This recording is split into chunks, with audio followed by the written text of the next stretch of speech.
Welcome to the JAMODI podcast. We are all surrounded by amazing coaches and leaders. So let's get an inside look at not just what they do, but how they do what they do. After all, becoming the best versions of ourselves is JAMODI, just a matter of doing it. The JAMODI podcast is powered by Sideline Interactive. Sideline Interactive is the leading manufacturer for high-quality, innovative scoring tables and LED video display boards that help coaches and schools bring more excitement to fans, create huge fundraising opportunities, and make their jobs easier. Visit sidelineinteractive.com to check out their amazing products.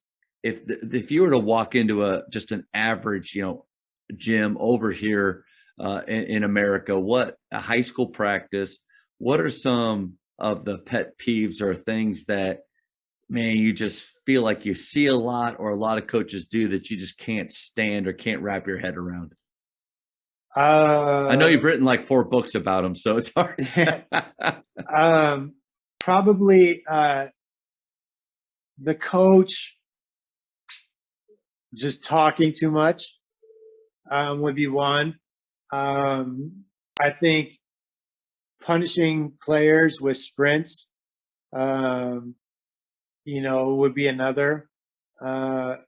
Especially if it's for like a lack of skill or something like that. Like, you missed a layup, go run a sprint or something like that. Like, every once in a while you're going to have a bad practice or you're not going to be intense enough or, whatever. It's not like I'm saying, I've never made my, players run in practice or something like that. That's different though. Those are refocusing moments that happen, but not, yeah. But I would also say if you're having to do it every single practice, something's wrong.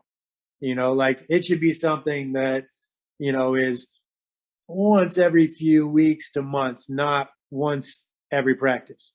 Like if it's happening every practice, then something about practice isn't engaging, or, there's some bigger problem that should be dealt with. That just making them run and trying to be hard isn't really going to solve the problem. So I would say those are kind of the first two that come to mind. My biggest thing is, and probably the misconception with like fake fundamentals is, to me, there's very little that's inherently wrong. The issue is it accomplishing what you think it's accomplishing? So like take the 3-man weave. Obviously I'm not a fan of the 3-man weave. I've made that clear multiple times. But it's because people say it's a passing drill, or, like I remember, when I was an assistant coach, we had too many turnovers. We're going to have to do 5 minutes of 3-man weave to fix it. I'm like, no, like we had turnovers because we threw the ball at the defense. Like it has nothing to do. Like we can make an uncontested pass, like that's not the problem, Now, if you tell me in the preseason, we're going to do 3-man weave and it's timed and it's our conditioning, and by using the basketball, we get greater intensity and effort out of the players than just making them run sprints, as conditioning. Fine. Like, is it what I would do for conditioning? Probably not. But at least to me, that fits what you're saying it's doing. If you're saying 3-man weave is going to solve our passing problems, like I just don't see it.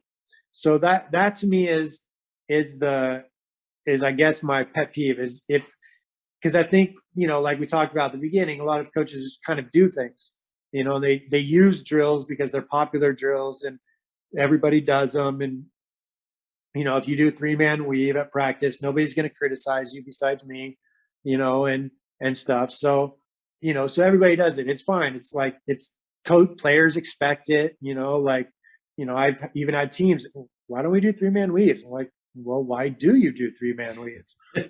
Oh, I've never really thought about it that way, So, it's expected. It's normal. It's everybody does it, but to me, like, that's not a reason to do something, just because everybody does it, and that's what people, will always counter, like, you don't know what you're talking about.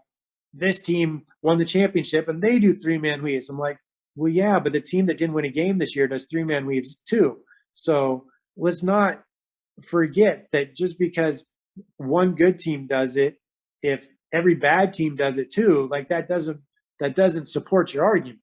Like people jumped on me in the fall. The whole state of Arkansas was mad at me because they thought I was tweeting about Eric Musselman, which I wasn't.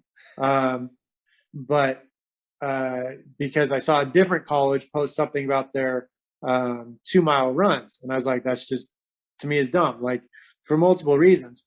But so the whole state of Arkansas was like, well, we did a 2-mile run and we were in the whatever Sweet 16 last year. So you don't know what you're talking about. And like, I can't tell you how many coaches texted me and then DM'd me and they were like, one, I'm jealous that you're allowed to say this stuff because I would get fired if I said this stuff publicly. And two, we did it. We ran the 2-mile test and we were horrible last year. So it has nothing to do with whether or not you're or successful. So, to me, that's the biggest thing is like, you need to know why you're doing it. And if you're doing something just because, then that's a bad reason to do it. And that's just filling time. Yeah. And I'll even go another step with that. The offense or the plays that you're running, like, why are you running those and why do you think it works? Yeah. Or is it just your favorite coach or the team that won the national championship that year is running these things, which, man, watching college basketball at times. And I think JJ Redick just came out with like a video about it. Yeah. And I think you commented on it. And because I'm telling you, man, I'm not saying this just because I'm on here with you. There's so many times where you do say the things that probably guys like me and other coaches, like, we're thinking and we agree, but you do have the, confidence, whatever you want to call it, to put it out there and spark the conversations. But hard to watch the college game at times. But then all these high school coaches, or a lot of us, are basing what we do off of that. Thank you for checking out today's episode. Please take a moment to subscribe to this podcast, share it with your fellow coaches, and find us on social media for what's coming up next on the JAMODI podcast. It's just a matter of doing it.